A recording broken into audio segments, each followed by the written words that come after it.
Hi, and hello mga ka-Berks! Ang saya natin ngayon mga ka-Berks kasi mag-harvest tayo ng mais. It's gonna be a beautiful day, as beautiful as me. Joke! Ngayon mga ka-Berks, makikita nyo na yan ang mais. Yung nakahiga na mga ka-Berks, so it means tapos na sila kasi maaga yung ibang nag-harvest mga ka-Berks eh. I'm asking them help mga ka-Berks kasi hindi ko kayang mag-harvest mga ka-Berks. Pero alam nyo, ang bait naman nila mga ka-Berks kasi tinirahan pa ako ng portion for me.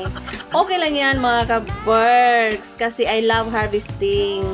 Yan ang pinakapaboritong gawain ng isang farmer mga ka-Berks. Yung mag-harvest talaga mga ka-Berks.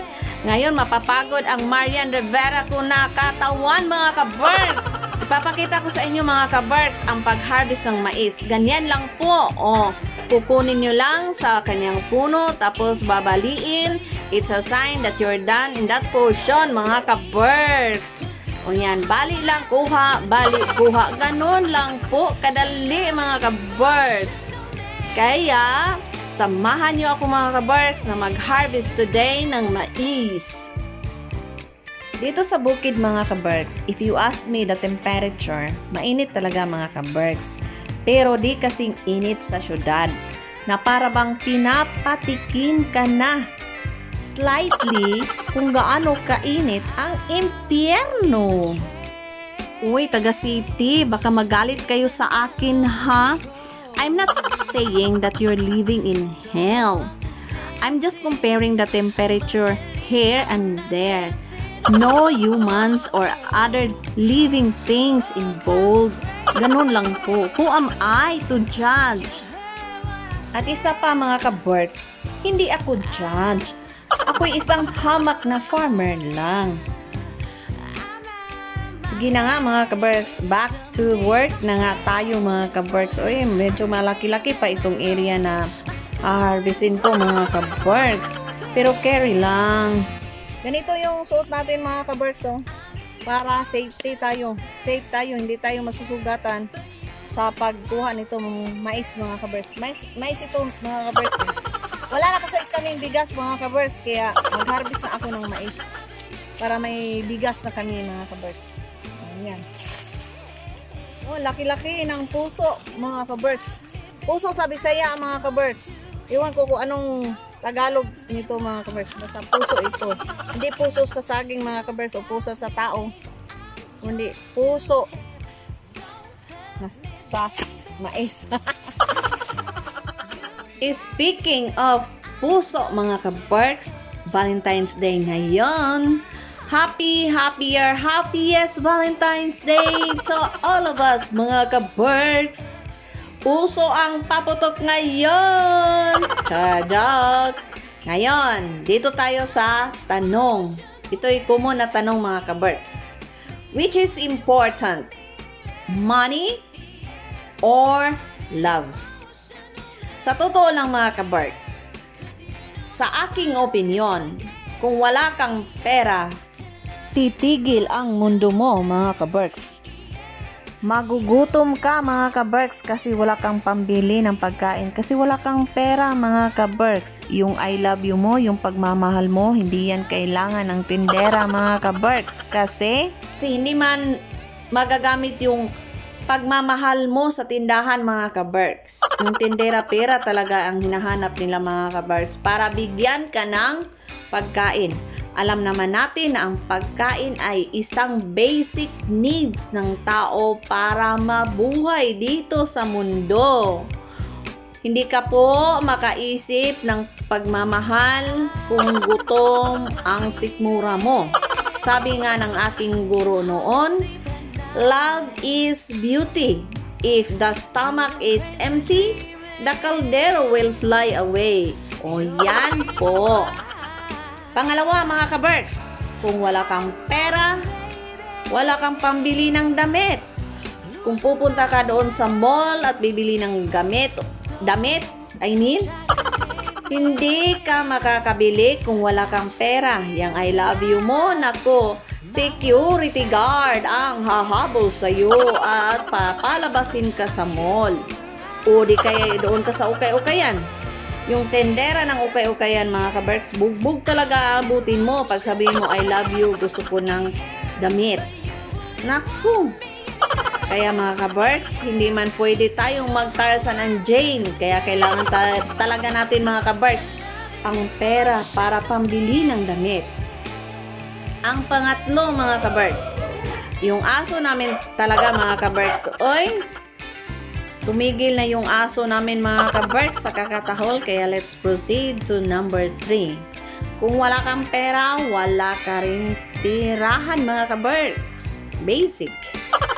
Paano ka makapagbayad ng renta kung wala kang pera, mga kaberks? Ang ending niyan, mga kaberks, sa lansangan ka talaga matutulog kung wala kang pera. Ngayon, wala kang tubig, wala kang kuryente kung wala kang pera, mga kaberks. Kasi, pera yung kailangan nila na pambayad mo, mga kaberks, hindi yung pagmamahal mo. Kung wala kang pera, wala ka ding kaibigan at kaibigan. Uunahin natin yung kaibigan. Walang kaibigan na forever kang ililibre. Ano yung resources ng kaibigan mo? Unlimited? Bihira lang po yan na makakita ka ng kaibigan na siyang maglilibre sa iyo forever. Wala pong ganon. Ngayon, let's proceed to kaibigan. Try daw mangligaw na hindi ka nakaligo ka nga pero wala kang sabon na panglinis ng iyong katawan. Wala kang toothbrush, wala kang toothpaste kasi wala kang pera na pambili niyan. Yan lang po ang basic personal hygiene na kailangan ng tao. Ngayon, try mong manligaw na hindi gumagamit ng ganon. Sa tingin mo, may sasagot kaya sa iyo na ganoon yung dating mo? At take note, mga kaberks, wala pang tawas na nangyayari sa kilikili mo, mga kaberks. Ano kaya sa tingin mo ang mangyayari? Parang papalapit ka pa lang, papalayo na sila. Char. Sa ganyan, mga kaberks, ano kaya sa tingin ninyo?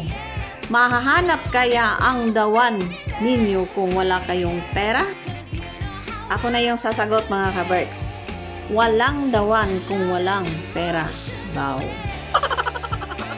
At ito pa, mga kaberks. Kung wala kang pera, hindi ka makapunta sa ibang lugar. Kasi wala ka mang pamasahe. Ang nangyayari, mga kaberks, iikot ang mundo mo sa kinatatayuan mo lang. Ganun po kasaklap kung wala kang pera, mga kaberks. Yan po ang realidad sa panahon ngayon, mga kaberks. At ito pa, mga kaberks. Kung wala kang pera, paano na kung magkasakit ka? Wala kang pambili ng gamot. So, instead of mabuhay ka pa sana ng matagal-tagal at maranasan mo pa sana yung anong tinatawag nila na heaven, hindi mo na yun maranasan, mga kaberks, kasi napaikli yung buhay mo. Wala ka kasing pambili ng gamot. Kaya yan, matutsugi ka agad. Ito pa, mga kaberks. Kung wala kang pera, hindi ka makapag-aral, mga kaberks. Paano na kung hindi ka makapag-aral, wala kang trabahong makikita, mga kaberks? Kasi kahit yaya ngayon, kailangan high school graduate na, mga kaberks. Kasi sa panahon ngayon, Inglesera at Inglesero na yung mga bata, mga kaberks. Paano na kung maging yaya ka? Sasabihin ng iyong alaga na, yaya, I want to eat. Yes or no lang yung nalalaman mo. So, sasagutin mo yung alaga mo na, no. Then, your alaga is wondering why she can't eat, na gutom na siya. So, she will ask you, or he will ask you, why? So, yung next na sagot mo is, yes. Kasi tapos ka na sa no, kaya yes na. Alam nyo naman ang mga bata, mga kaberks, hindi yan hihinto sa kakatanong hanggat hindi sila satisfied sa sagot mo. Kaya tatanungin ka ulit, why I can't eat? Sasabihin mo naman na no. Baka kasi mali yung sagot mo na yes, kaya no na naman yung sasabihin mo. Naku mga kaberks, wala pang oras mga kaberks, tanggal ka na sa trabaho mo. Ang mga nabanggit ko sa unahan mga kaberks ay personal na pananaw ko regarding about man having no money mga kaberks. Kayo mga kaberks, kung may opinion din kayo, pwede kayong mag-share sa comment section mga kaberks. Pwede niyong i-share yung mga personal na pananaw niyo mga kaberks. Kasi gusto ko ring malalaman kung parehas ba tayo mga kaberks o magkaiba. Kaya I am so willing to read your comments below mga kaberks. Kaya arat na, sabi ni Ma'am Zainab. Naku mga kaberks, napahaba na naman yung chika minute ko mga kaberks. Hindi ko na malayan ang oras mga kaberks. Magsasako na pala ako ng aking mga harvest na mais mga kaberks. Ang bilis talaga ng panahon, Ang bilis ng oras talaga mga kaberks. Time is really gold mga kaberks, kasi hindi na natin pwedeng ibalik yung mga minuto at oras na sinayang natin mga kaberks. But life must go on mga kaberks. Kaya we are moving on. Ngayon mga kaberks, habang nagsasako ako ng mais mga kaberks, let's go back to our topic mga kaberks. Huwag sana nating baliwalain ang mga benefits na dulot ng pera sa buhay ng tao, mga kaberks. Totoo naman yun hindi naman sa pagiging materialistic. Pero ang totoo talaga, life without money is useless. Tingnan nyo ako mga kaberks. Kung ako'y hindi nakakain mga kaberks, sa tingin nyo kaya ko kayang pasanin yung kalahating sako ng mais mga kaberks at dadalhin doon sa puno ng niyog mga kaberks? Huwag nyo nang pansinin yung katawan ko mga kaberks. Baka sabihin nyo na yung puwet ko pumunta sa aking shoulder mga kaberks. Normal lang yan pag nagtatrabaho sa bukid mga kaberks. Lalaki talaga yung mga braso. Imagine sako-sako yung pinapasan mo. Sa bigat ng mga sako, mga kaberks, masasabi mo talaga na pasan ko ang daigdig. Char! Ngayon mga kaberks, kukunin na natin yung mga balat ng mais mga kaberks. Gamit ko ay kahoy na may pako sa unahan mga kaberks. Babalik ta rin lang natin mga kaberks kasi ang kailangan lang natin ay yung tulis ng pako mga kaberks. Para madali lang, papakita ko mga kaberks para madali lang nating balatan ang mais. Ganyan lang po mga kaberks. Bali, ituhog mo lang yung dulo ng mais mga kaberks, tapos i-open mo. Ganun lang po kadali mga kaberks.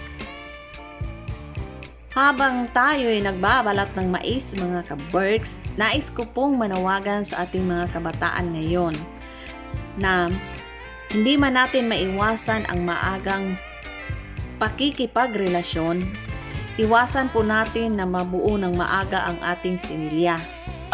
Ang nais ko pong ipahiwatig mga kaberks is dapat po magkontrol.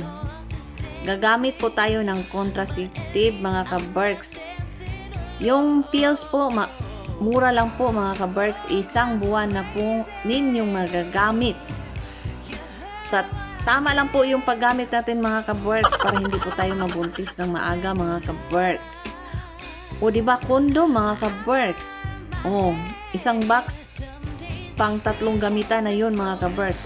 Yung iba may 6 pa nga na pieces mga kaberks Yung mga nabanggit ko na mga contraceptives mga kaberks sa unahan ay mura lang po kumpara sa gastos natin sa prenatal, sa check-up, sa panganganak, sa diaper, sa gatas, sa damit ng bata, sa pagkain, sa pagpapaaral. Kung wala kang trabaho, wala kang negosyo, saan ka hihingi? E di syempre sa magulang mo. Kawawa naman yung magulang mo, mga ka-Berks. Uy! At pinakamasaklap pa, mga ka-Berks, yung minamalas ka na yung napili mong lalaki, wala palang bayag, na pag nalaman niya na buntis ka, mabilis pa sa alas 4 umalis at iniwan ka, hindi pa magbibigay ng suporta. So, sinong kawawa ngayon, mga ka-Berks? Ikaw at yung bata, mga ka-Berks. Yung iba, mga ka-Berks, hindi kinaya kaya pinalaglag yung bata. Yung iba naman, pina-adapt. Yung iba, pinabayaan. At saludo talaga ako doon sa mga ina, mga ka-Berks, na pinagpatuloy yung pagbubuntis at pinanindigan, mga ka-Berks. Diyan po ako saludo sa mga ina na yan, mga ka-Berks. Dahil sa totoo lang po, mga ka-Berks, isa po ako sa kanila, mga ka-Berks. Ako po ay isang single mom, mga ka-Berks. Pero sa awa ng Diyos, mga ka-Berks, at sa tulong din ng aking ina at ama, mga ka-Berks, nakaya ko po ang lahat, mga ka-Berks. I tell you, mga ka-Berks, talagang hindi po siya madali, mga ka-Berks. Kaya wag nyo na lang pong subukan, mga ka-Berks. Ito pala yung sili, mga ka-Berks. Gamot yan, mga ka-Berks, sa mga makakating babae na kahit alam nilang taken na o in relationship na at saka married na yung lalaki, mga ka-Berks, pinapatulan pa din, mga ka-Berks. Therefore, I conclude na wala talagang matitinong lalaki kung buhay pa yung mga makakati. Naku, mga ka-Berks, napadami na naman yung chika natin, mga ka-Berks, for today's video. Until next time, mga ka-Berks, flex ko lang muna, mga ka-Berks, ang magandang tanawin, mga ka-Berks, at ang pag-harvest ng palay, mga ka-Berks. O, ganyan po yan, mga ka-Berks. I would like to invite you, mga ka-Berks. Sana naman po, please do like, share, and subscribe my channel, mga ka-Berks. Sana po ay suportahan nyo ako, mga ka-Berks. And that's all. Babush na, mga ka-Berks. Until next time. Bye-bye!